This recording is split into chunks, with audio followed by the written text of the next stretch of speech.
Week 13, Gridiron Eve. I'm John Vogel. He's Mike Huesmann. Welcome into Gridiron Eve, Week 13. 50-point underdog down right now is me in our picks and everything. But hey, all things could be positive. All things could be worse. It could be 100. It could be insurmountable. But we've got a couple weeks left of action here. We got some bowl games to work through. So let's go ahead and get this thing started today. Mike, how are you doing? Doing well. Glad to be back for another week. We had a fun week last week. We had a few of the top dogs, Georgia, Ohio State, Michigan, TCU, all, get by in relatively close games. Georgia was never really a threat. The other three kind of were for a while. And then we had the fantastic game here in Columbia where the Gamecocks took down the Volunteers and ended that playoff hope. It was a fun atmosphere, not gonna lie. It was a good time. And then for our challenges, as you mentioned, we are now at a 50-point lead. It was 35 last week. And then in our challenges, I took UCLA plus 5.5 against USC, and the Trojans did win, but the Bruins covered. It was a 3-point game at 48-45. I had Baylor plus 2.5 against TCU. TCU needed the last second field goal to win by one. We did want to make this point to the ethics committee on this one, is that you did indeed write down on your notes Baylor minus 2.5. No, that was the Vandy game I did that on, not the Baylor one. Oh, okay. Yeah, that's right. It was Vandy. Yeah, okay. Yeah. I'm jumping ahead of myself. Oops. You are. No. And but TCU needed the last second field goal to keep their playoff hopes alive. Then I picked Utah minus 1.5 to beat Oregon, and Oregon ended up winning that game outright. Bo Nix played, and it was a competitive game, weird game. Like, Oregon got up, Utah came back, tied it. Oregon went ahead, and then Cam Rising probably had one of his worst games of the year. Didn't play well at all. And then Vandy, plus 14.5. I did initially write down minus 14.5. And I thought they'd covered against Florida clearly, but I never thought they'd win outright. Let's talk about the Commodores getting 2 SEC wins in a row. When was the last time that happened? It's been probably. You have to go back to James Franklin. Yeah. Because we had to go back the last show to figure out it was Bobby Johnson the last time they beat a ranked team, and then now beating Florida 2 conference wins in a row. Good for them. Great. Now they got Tennessee this week coming off that loss too. So look out, Tennessee. And we're in a scenario with Tennessee without Hendon Hooker, where Vandy's a 5-win team now, right? They're going for bowl eligibility this weekend. And I don't know if this is true or not. I wasn't able to confirm it, but I did hear that they are offering students right now. Vanderbilt is offering students $10,000 off their tuition to attend the game. Oh my God, that seems ridiculous, but I love it. It also shows how little students. I don't know if it's true or not. I don't know if it's true or not, but that's what I was hearing. I did not confirm that. Seems like a pretty steep amount, but yeah. Is that a night game? What time is that game at? Yeah, that'll kick at 6 p.m. local kick. So that's Central, 7 Eastern. Be on ESPN. It's a big game for them. It's probably the first time they've been on ESPN and like the actual ESPN, not SEC Network or something like that in a long time. So huge game for them. And this is all coming off of Tennessee fans were threatening to checkerboard the stadium there. I saw Nashville. That. You might have sent me that, or either you sent it to me or I saw it somewhere. Yeah. Yep. So we'll see what happens with that game. It's going to be intense when it comes around. Yeah. Yeah, very. But and then I got you on. I got you with the Oregon. That's where we were, I think, right? Yes. Oh no, you just mentioned the Vanderbilt, right? That's where we were. Yeah.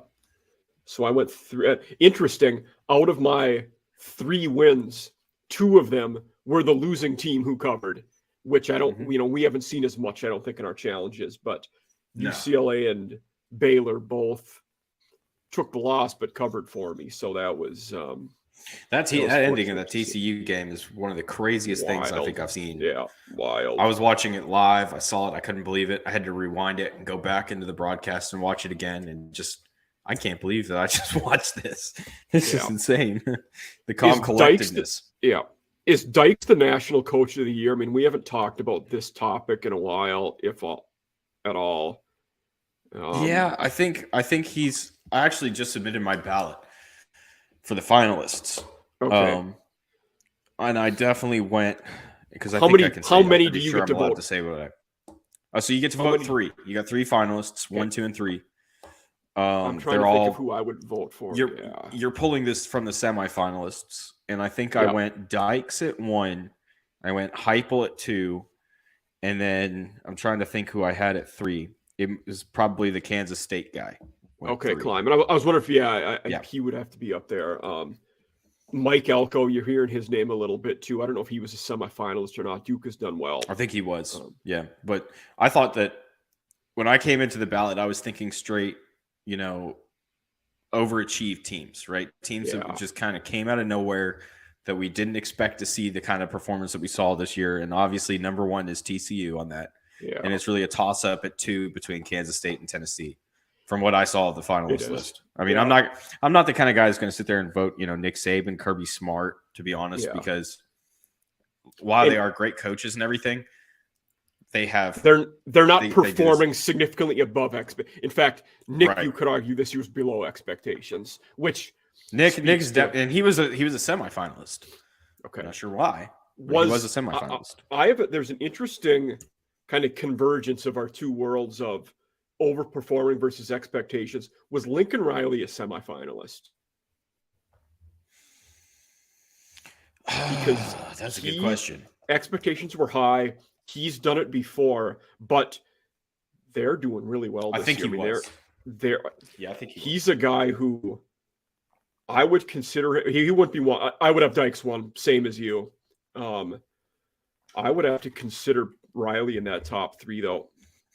Mike Norvell is another guy that's had a heck of a season, done a good job. Mm-hmm. Mm-hmm. Yeah, I think that's the problem with Norvell is it's just a good job. It's not a great job. It's back. Florida State's back on the right track. It's just not.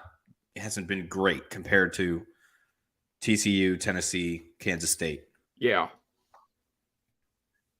Because think about it, Kansas State. We came in this year. The expected top heavy hitters in the Big 10 or Big 12 we expected Oklahoma, we expected Texas, we expected Baylor. We did. TCU and Kansas, I want to say, were below the top 5 in Phil Steele's rankings this year when that came out, right? And so that was sort of the expectation was bottom half of that conference. Yeah, I'm trying to think where K-State was, but K-State was close to the bottom. It wasn't any higher than 5. I'm pretty sure of that. I'm pretty sure they were 7 or 8. And I think it was only Kansas and Iowa State that were under Kansas State on his rankings. West Virginia, I think, was too. They were near the end. Yeah. Okay, yeah, West Virginia. West Virginia was probably there too, yeah. So Kansas State was probably 7. And TCU, I believe, was right before them at 6. So that's kind of the point. These are 2 teams. They look like they're going to be playing each other next week for the Big 12 championship game. Yeah. They were not expected to even be competing for the spot. No, they weren't. It's 2 of those guys. So that's the point that I wanted to make on that. Yeah. I think all 3 of your choice. Can't fault any of them. And Riley, as great of a year that he's had, we expected it. And it's because he was brought in to do that job. It's like what you talked about last week, right? With Brian Kelly taking the LSU job, Riley out there taking the job. They were hired to turn these teams into teams that are competing for conference championships in the playoff. And they've done that in their first year at this point. While it's not realistic that LSU gets in, there is a chance. While it's not, favored that USC gets in, they still have a chance. They're both going to be in their conference playoff championships. One of those 2 probably gets in at this point, unless they both lose, obviously. Yeah. That's going to be the tough thing to see. We'll definitely talk more about USC here in a little bit. But I'm not sure if we'll get into LSU, but USC will be coming up based on what we've got in our picks. Certainly. Should I make my first pick? Let's go ahead and get us started. Yeah, we're 10 minutes into this. I have I didn't realize it until going over my picks a few minutes ago. 3 of my 5 games are Friday night games, actually. Mm-hmm. The first one in the AAC, I like Tulane +1 against Cincinnati. That's at one point, that's basically to say I like Tulane to win. But I think Tulane will move the ball both running and throwing. Pratt is having a great season. Conversely, Ben Bryant is dinged up for Cincinnati. So I think that obviously makes a difference. Ty J. Spears is very good for Tulane. And then I think kind of the last reason is there's also that nuance of this is Tulane's having their season this year that Cincinnati was last year. I mean, it's the best season they've had in over 20 years. I think if they win, they go to the AAC title game, and they're going to be really motivated. Whereas Cincinnati, by how well they did last year, this might be a relatively disappointing season for them, and not that they're bad. They've had a good season, but maybe a bit of a letdown after last year, where they've known for a long time they didn't have a chance at the playoff. Yes, which is probably unrealistic to seek that out, but it's the goal for everybody. So, for a few of those reasons, that's why I like Tulane to cover that 1 point. And I'm down 50 points. But as much as I need to go point seeking, this is not one that I can jump on. And for all the reasons that you mentioned, Tajay's been amazing this year. He just had arguably his best game of the year last week against SMU, got his Senior Bowl invite. He's going to be a force. And I think he's going to go a lot. I've been saying this for a few weeks now on the show. He's going to be going a lot sooner than we expect him to. We're talking about him going right now in the draft, but he is a force at that running back position. He's opened up a lot of Michael Pratt's opportunities to throw the ball. Certainly. So I like them. I think they will beat Cincinnati, and I can't contest that pick at all. Yeah, I don't blame you there. It's one where I was wondering if you would. I thought at one point you might, but I get it. Yeah. So I like to start things off with a little bit of payback this week. We're going to go Clemson -14.5 over South Carolina. And why would I make such a pick? Is this strictly rooted in my desire for revenge after watching the Tennessee Vols be annihilated by the Gamecocks last week? Perhaps that's a little bit of it, but it's also this too. South Carolina scored 63 points. When was the last time they scored that many points in a single game? I don't know. Maybe ever. You have to go back to Wofford. In 2018. It's the most points an unranked team has scored on a top 5 team in the poll era. This is also true. Yeah. But the great point that was brought up is Tennessee's defense has allowed a lot of passing yards and a lot of passing success to average quarterbacks all year. Their safeties were terrible. Yeah. And Richardson and Anthony Richardson, for example, had the game of his life against Tennessee. Bryce Young went well over 400 yards. You go down the list of the players that have gone against Tennessee, and these average subpar quarterbacks have played well against them. Outside of Will Levis, just had a really bad night for some reason.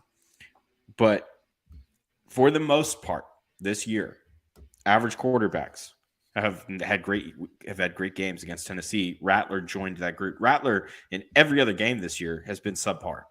There's no getting around that. His tape at times this year has been atrocious. Yeah. But he had the game of his life.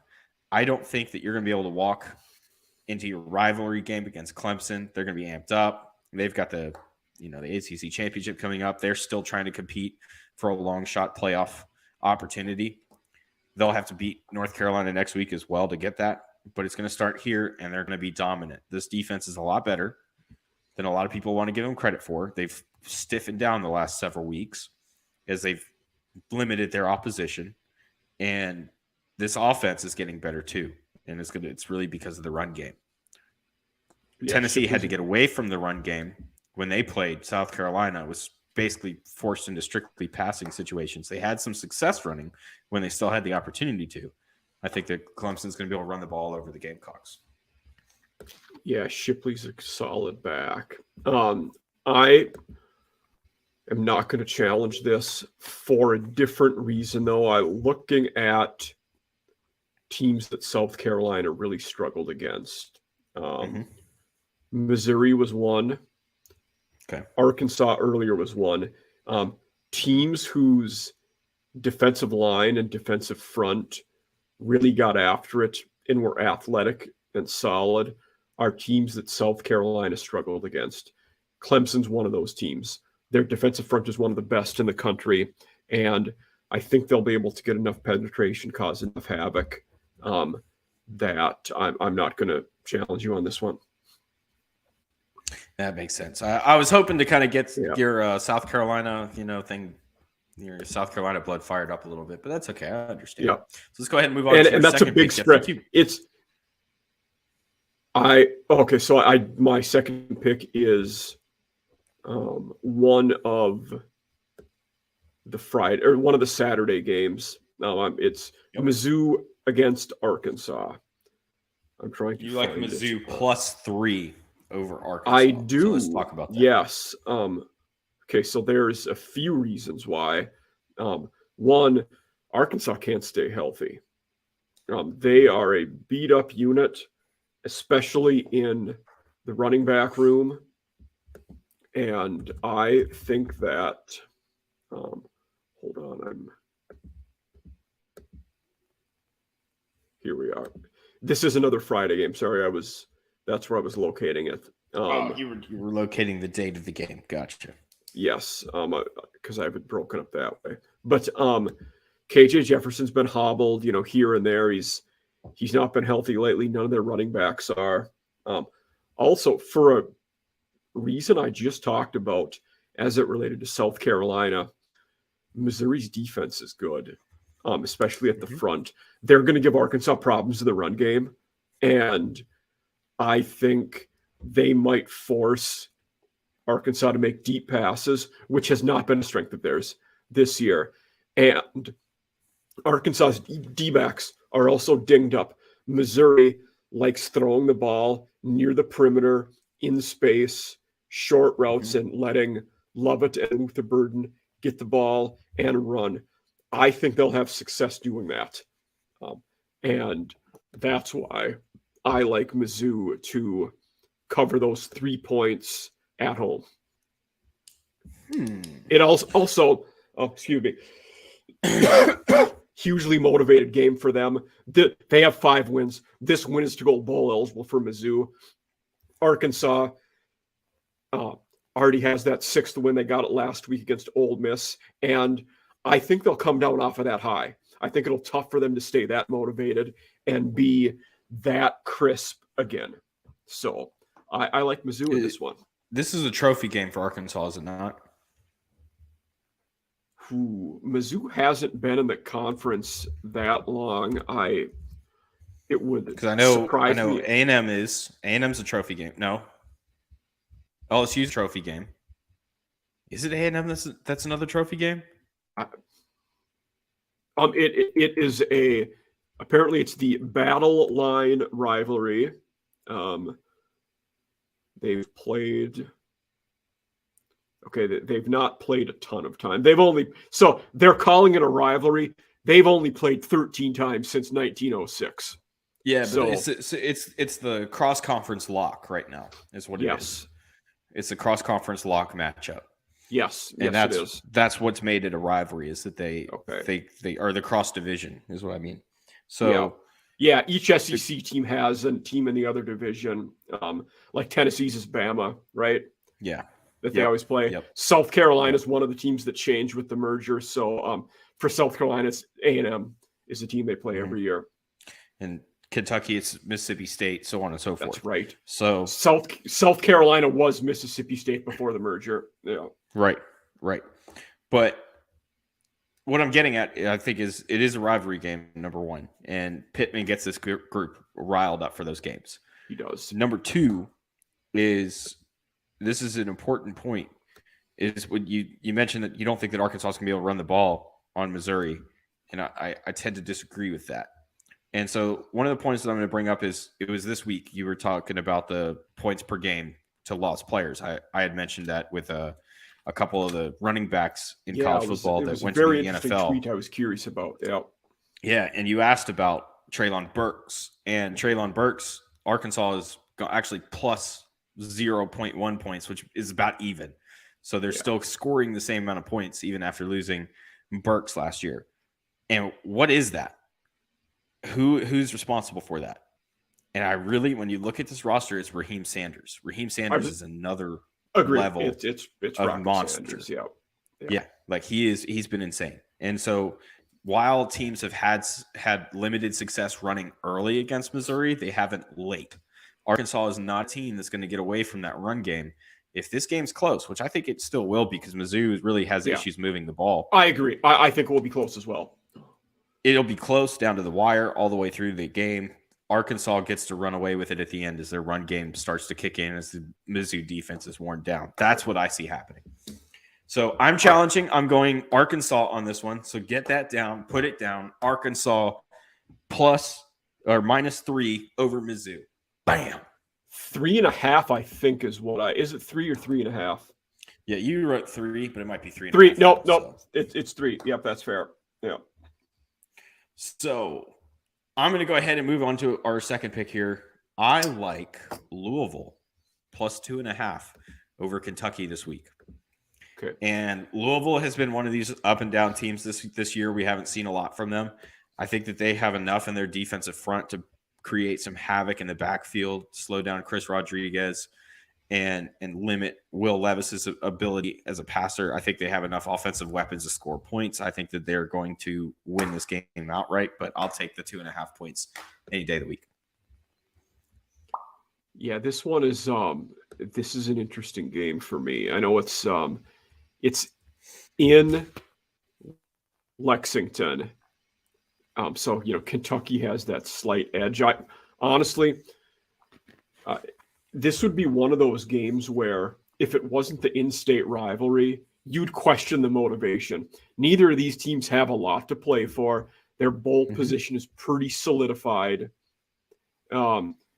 And I feel like Kentucky, by all accounts, this has to be a disappointing season for them. I feel like they thought they'd get 9 wins going into the year. Well, you heard what Levis had to say on our fantasy league. You heard him. You heard the man himself. Yeah, I did. Yeah, he thought special things were happening. Thanks a lot. Yeah, thanks a lot, Will. Holding it. And I mean, him and Chris Rodriguez have barely played together healthy at the same time. It's hardly happened at all. Not many things have gone right for them. Now, they can win this game, but I also feel like they might be in a spot where let's punt it. Let's get the heck to the bowl game in the off season and just lick our wounds and recover. So, in questioning Kentucky's ability to rebound, be healthy, and stay motivated, I am again not challenging this game. This is one of those games where I don't have enough faith in either team to pick them as the winning horse. Louisville is a team I haven't talked about much this year. I don't think I've ever. No, I picked against them early when UCF was struggling, and I was right on that one. But with Cunningham, he's 8 touchdowns to 4 interceptions. Those numbers are so light. I don't feel comfortable picking either team. Yeah, they're gonna be a run team basically in this game, and they've got a lot of speed and a lot of athleticism. So yeah, but I like them to win this one. So yeah, I can't fault you for that one. Let's go ahead with your third game here, man. I don't know if we are still allowed to call it this, but I picked the Civil War for I was going to call it third game. Apparently, some people got offended by that at some point, but I really like, and this might surprise some people, but I'm all about the Beavs in this game. I like Oregon State +3 to cover at Oregon. And I was tentative to do this because I'm not someone who likes repeating his mistakes in this show. If a team bites me, I usually don't go back to the well again. And Oregon bit me last week. I picked against them, and they got you a big win. So I hated to go back and challenge them with Oregon State again. But I feel like Oregon State's Oregon State's pass D is pretty solid.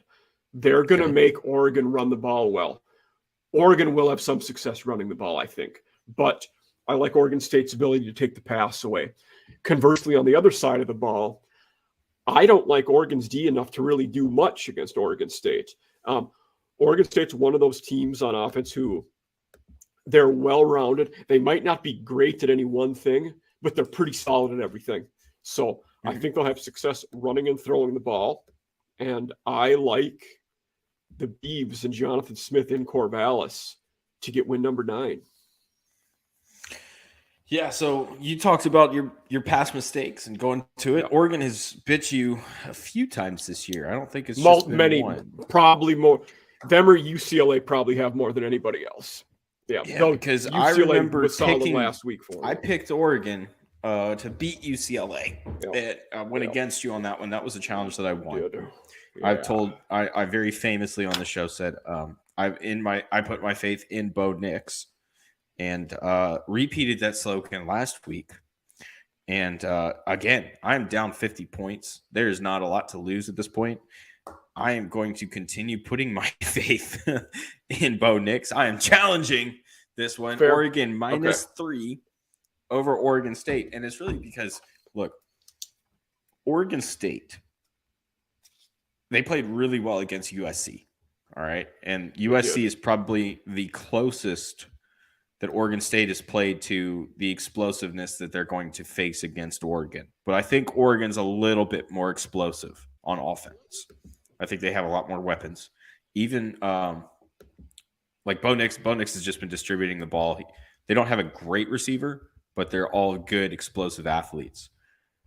I like them being able to push the ball despite the defense that you're talking about here. I like them being able to run. Bo Nix his scrambling ability, his running ability opens up a lot more, puts a lot more stress on a passing defense because they have to account for his legs, and he's done that really well this year. We thought he was hurt last week. We thought he wasn't going to play there for a little bit. He looked fine. I'm sticking with it. I'm going Oregon on this one.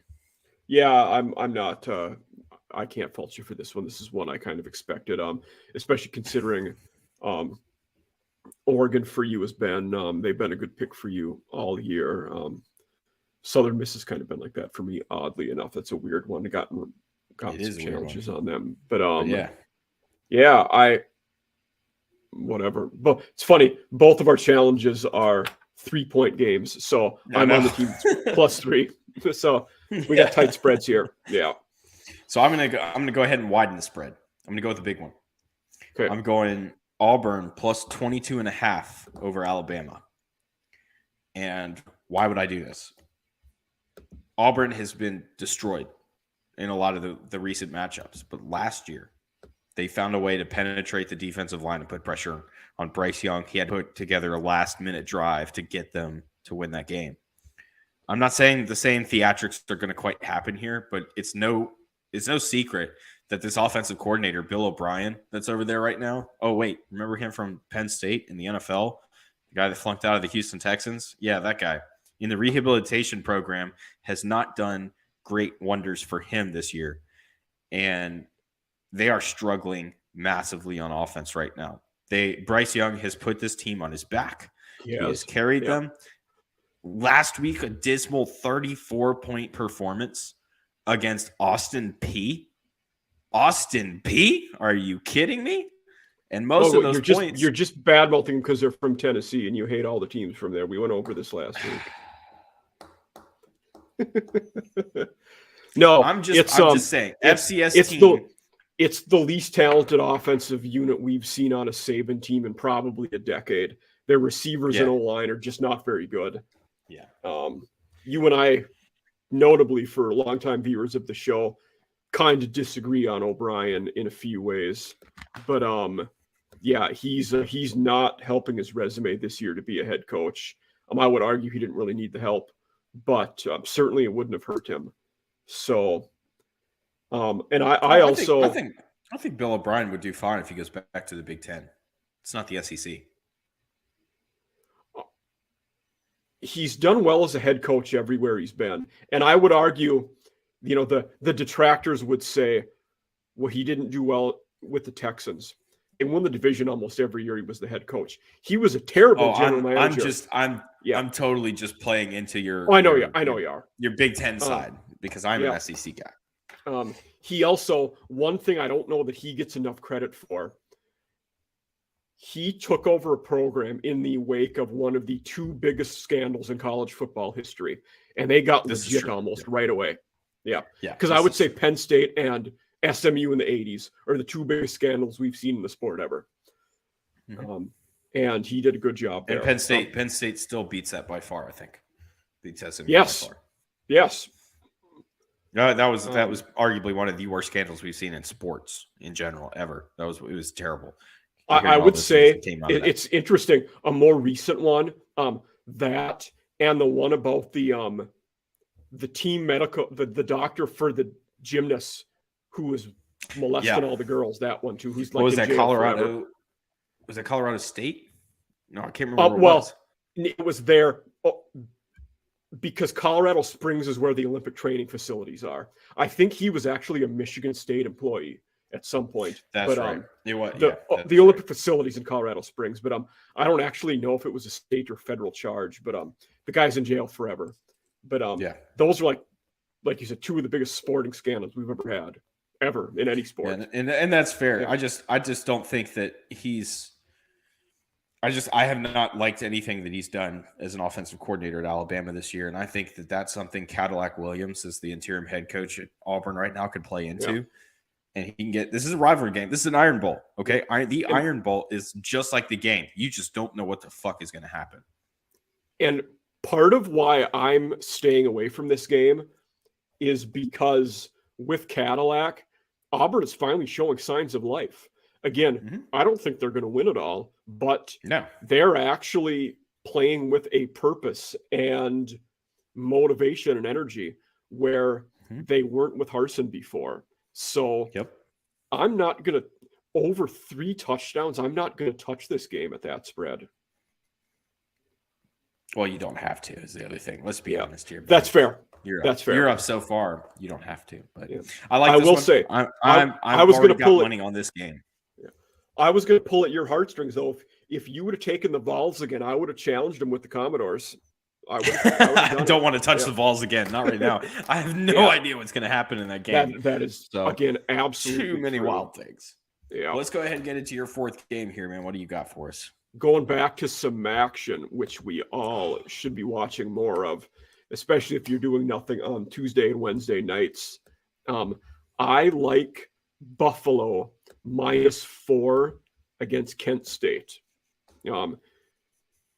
Kent State is a team who is beat up and is probably down to their second QB. And they've just kind of, I don't want to say limped through the season. Sean Lewis is actually a pretty good coach. I wrote about him in my most recent article for Farrell, which has not been published yet, but 10 most likely G5 and FCS coaches who might get a better job. He's done a good job, but I don't like Kent in this one against Buffalo. Buffalo is a team who is running the ball well, throwing the ball better than they have in the past. Defensively, they are solid all over the field. They're running, passing wise, they're not great anywhere, but you're going to have to be multifaceted to beat them. I don't think Kent State can do it, especially with Colin Schlee being dinged up. So I like the Bulls in this one to get Kent State. Yeah, so here's the kind of luck that I've had with the MAC this year. Anytime I think something's going to happen in the MAC, I've been wrong. Yeah. and I wish I was joking. If I pulled up my betting history on the Mac this year, just my Maction stuff, it has been atrocious. It is like I might have a two hit parlay where I've got an over and under and a spread, whatever, just mixing stuff up, trying different, and it's all red. I don't have a green. I didn't even hit a part of the parlay. I didn't hit one of the two. We haven't had a bunch of challenges on it, but I've actually been that way with the ACC. I've not picked a lot of those games right in that conference, which I'm picking one later. So we'll see what happens. But yeah, good taking notes right here, man. Taking notes. No, so as I kind of look at this matchup, I tend to agree with you. The one thing that I will say that it looks like is in Kent State's favor, and again, I'm down 50 points. I have no choice other than to go ahead and just challenge this because I don't really know. I'm thinking Buffalo's going to win. And Colin Schlee is definitely a detriment, him being out. That definitely hurts them. But Marquez Cooper, Kent State running back, has had a hell of a year. He's been. I think really he's over 1,000 yards. Yes, he's. Oh God, he's almost 1,200 yards. Yeah, he's almost at 1,200 yards. And we've been waiting for Ron Cook Jr. to kind of have a big game, and he hasn't had it yet. No, for Buffalo, and I think that might be a difference in this game. It should be a pretty cold game, as it is up. Everything is up in the MAC. It sure is.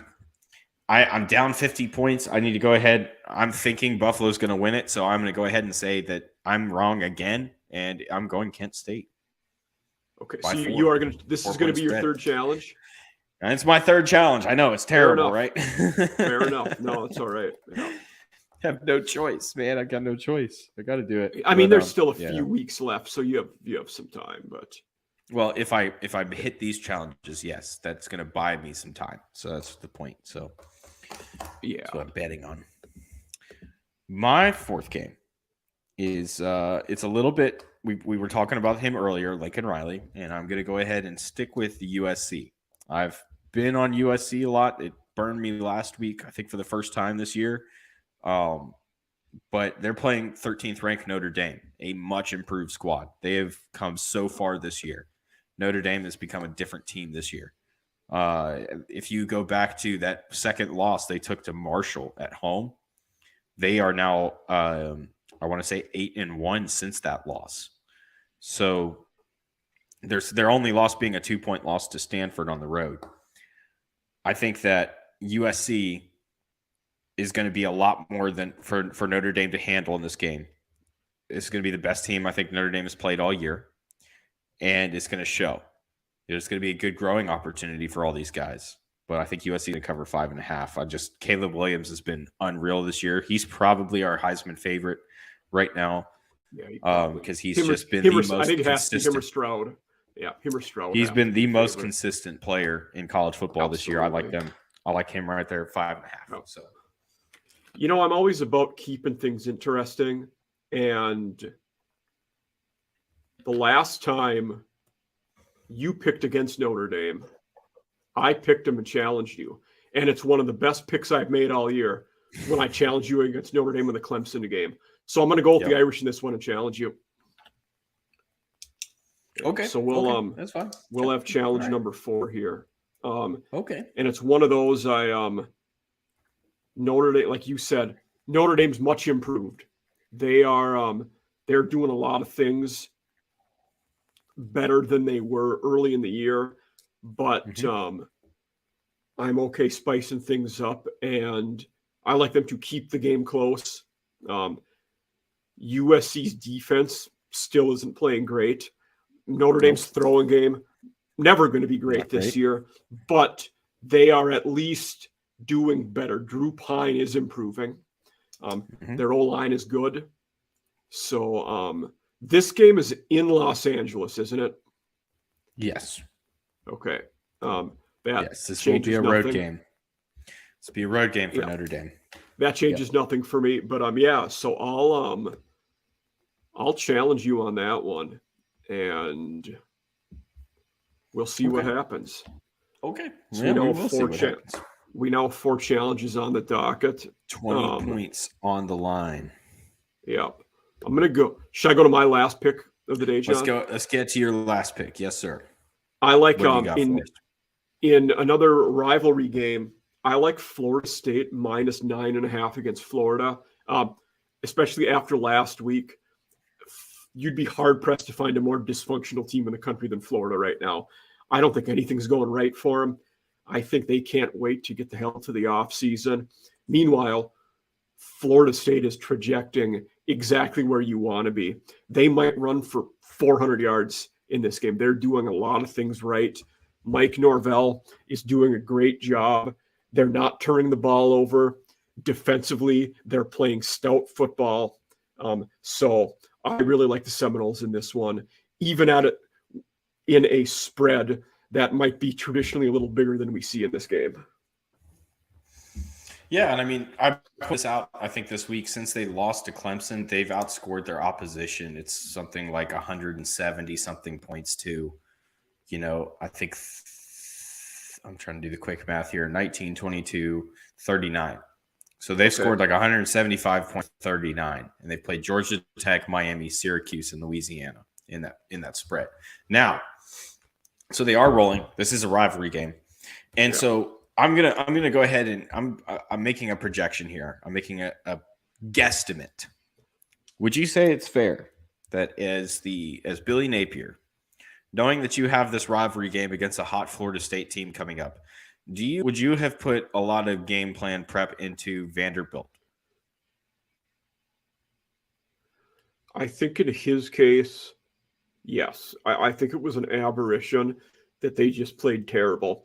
Being a first-year coach in that conference and a job with such high expectations, I don't think they were overlooking anybody. I think they just got beat by a team that was better on that day.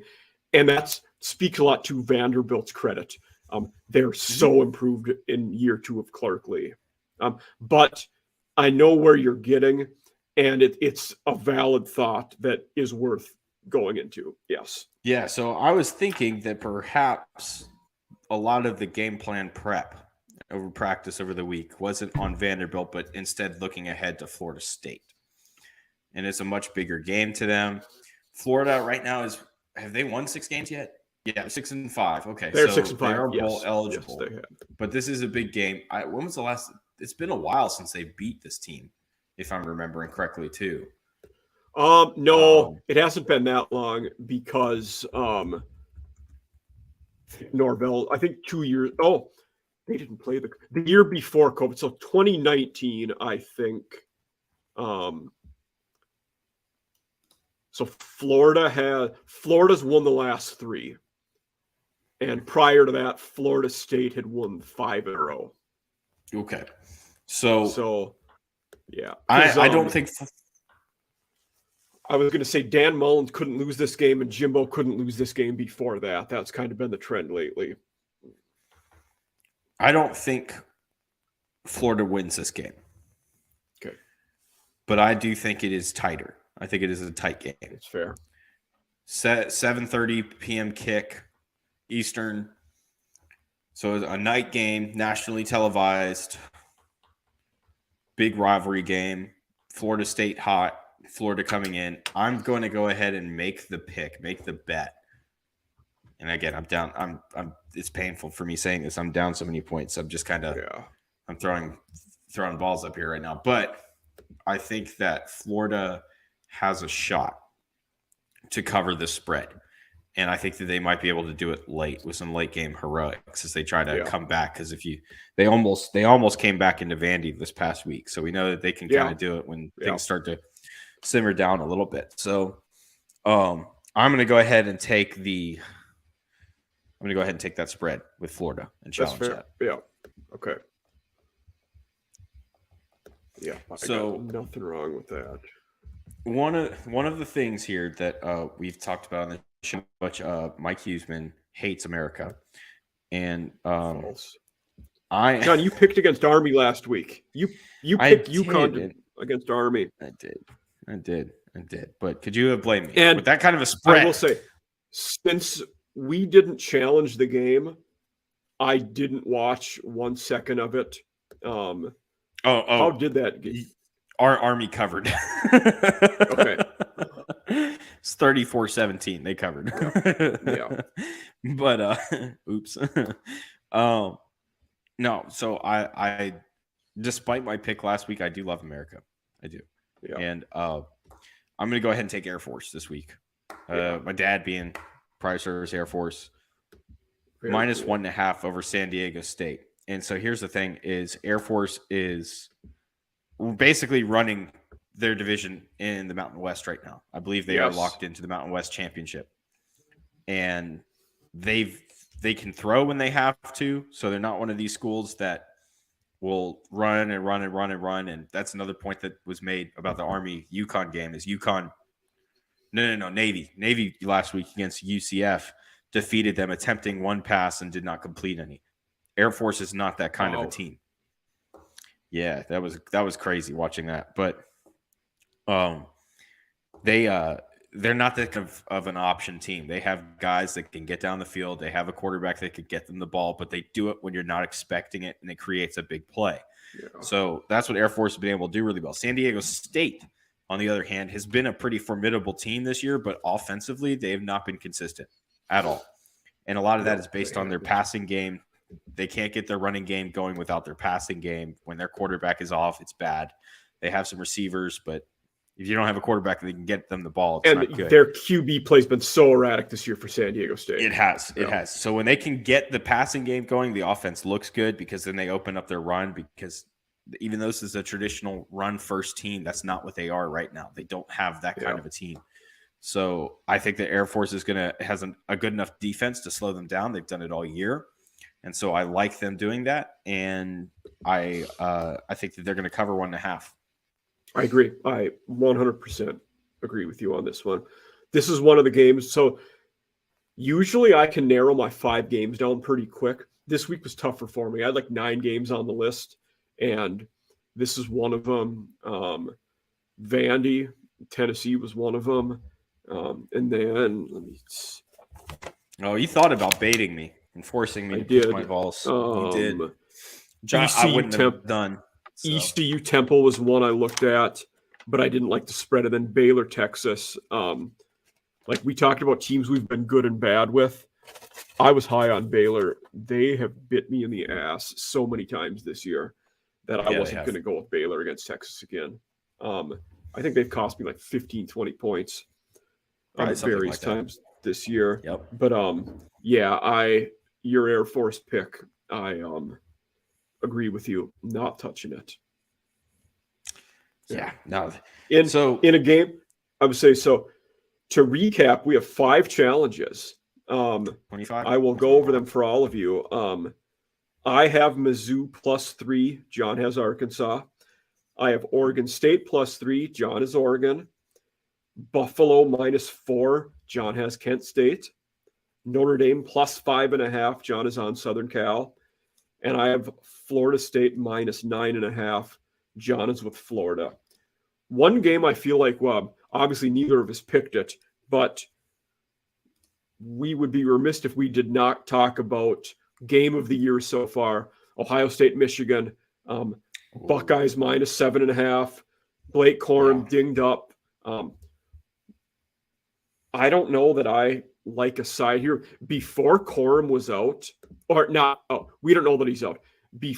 If he would have been healthy, I would have been on Michigan. But I honestly don't know what's going to happen in this one.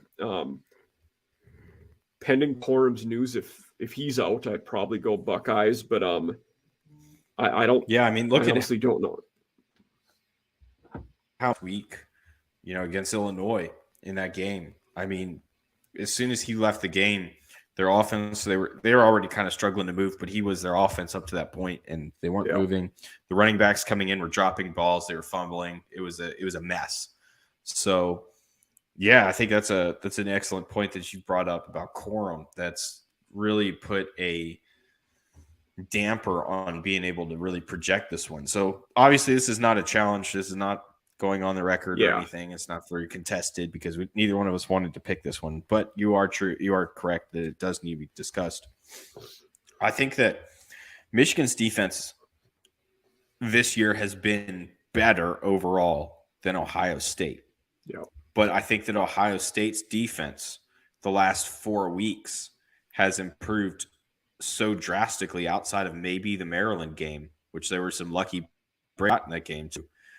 But outside of that game, they have been so drastically improved that it's hard to make the argument that that Michigan still has that edge. Absolutely, yeah. I made the point. So one of the guys I work with who's in my program here at USC, he is an Ohio State undergrad and diehard Buckeyes to the core. I told him, pending this quorum stuff, I think Ohio State wins. But up to this point, I think Michigan has been the better team, and I would have them ranked higher. This was before the Illinois game. But Michigan's been an impressive team, and they can hurt you in a lot of ways. And I think where they were excelling are in areas that could have hurt Ohio State. That might be out the window with Corum being out. He's been a stud. Yeah, it's so hard because this defense, Michigan's defense, makes up for a lot of mistakes that are made on the offensive side. We've seen that all year. I don't think Ohio State's played a defense quite to the level of where Michigan is. And this is an offense this offense has struggled this year at times as well. Yeah. So I was going to say the one defense that may have been up to that par is Notre Dame, but they even weren't. But that was week 1 when they played. Yeah. It was so early. They weren't that good when they played early in the year. Yeah. It was if they had played mid-season, different. We're talking about a different story. Absolutely. But, yeah. Week 1. No, there's very, very different. Very, very different time in football. Another week 1 game that would be totally different now. When Florida State and LSU played week 1, they were two average teams. They're both kicking ass right now and looking really good. Like it could be a fun game. That's another great point. Yeah. And they were tight. That was a tight game. It came down to a blocked extra point. That's right. The blocked. Yeah. I was saying overtime, but no, you're right. That's what it was. Yeah, it was a blocked extra point that prevented overtime. Yeah. But so I think that if I had to pick a spread on this one, even with the quorum news pending, I think I would take Michigan on the spread. I don't know if Michigan wins. I understand that Harbaugh's record has been terrible as a Michigan head coach against Ohio State. I last year was his first win, right? Yeah. Last year was the first win in the game. Yeah. It was at home, and it was a tight one. But I think that I just don't have that kind of confidence in CJ Stroud. And this is a very unpopular opinion that I have. And I understand that it is because people do not understand how I have this opinion. But he just has too many issues, too many flaws that I just don't like. They can mask a lot of it in college pro, and he's going to have issues. I'm telling you right now. But it's so hard. This is tough. If I had to pick one, I would pick the Michigan spread, but I put Ohio State to win. The other one I might do for our gambling friends out there, if I truly had to pick something, I might pick the under at this point in this game. You kind of. But this is one of those games where we watched them play in the snow last year, and they still hit the over. It's like this is the game, man. This is why it's called the game. 56 is the over under 2, and that's not particularly high. No, that's pretty low actually. So go over on that. I don't know about that. I actually still might go the under if I had to pick, but who knows? Again, I want to. We're recording this on Wednesday. I wanted to get closer to Saturday to see Core himself before making any decisions on this one. Yeah, that's fair. That's fair too. Well, we're about out of time there, Mike. You got anything else you want to throw out there to everybody? Yes. In a common theme that we've seen the last few weeks, we picked an FCS game last week. I was all over Montana State, and they dominated that game. Yeah, they sure did. Yeah. Yep, and now we're in the FCS first round playoffs for this week. So they do a 24 team. So the top 8 teams all have byes.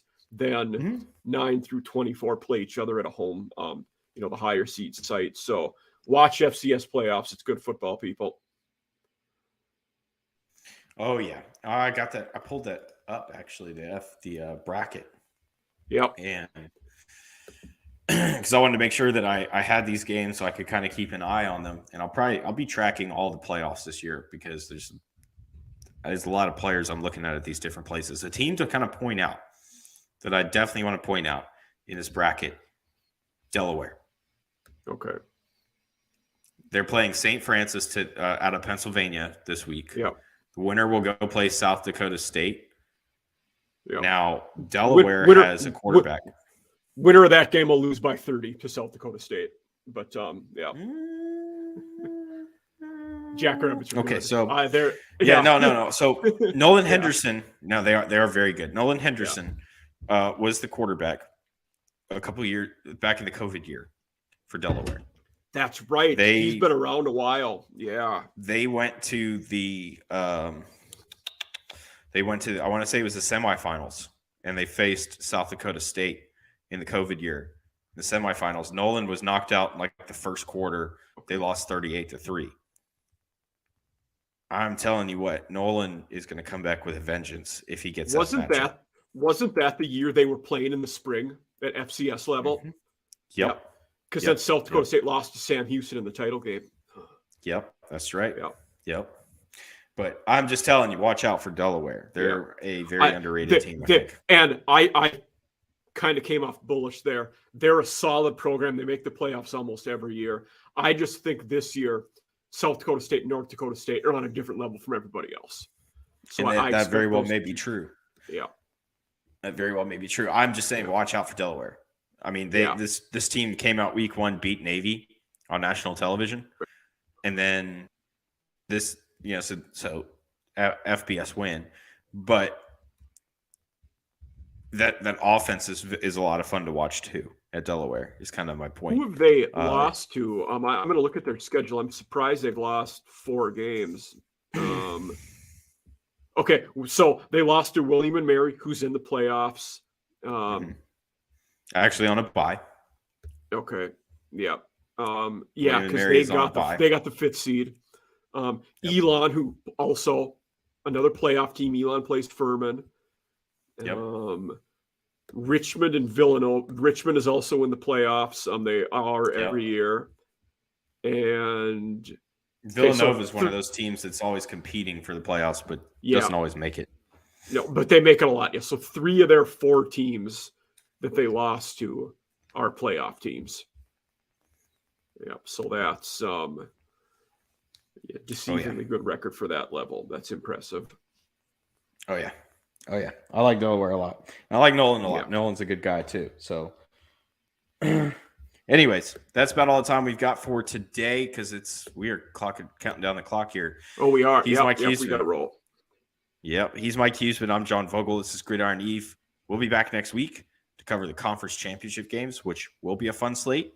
Maybe we'll have a makeup game or 2. We will see. But all to come up next week on Gridiron Eve for the championship weekend. Good night to all our viewers. Thank you for tuning in and taking our terrible, sometimes really good betting advice. See you, everybody.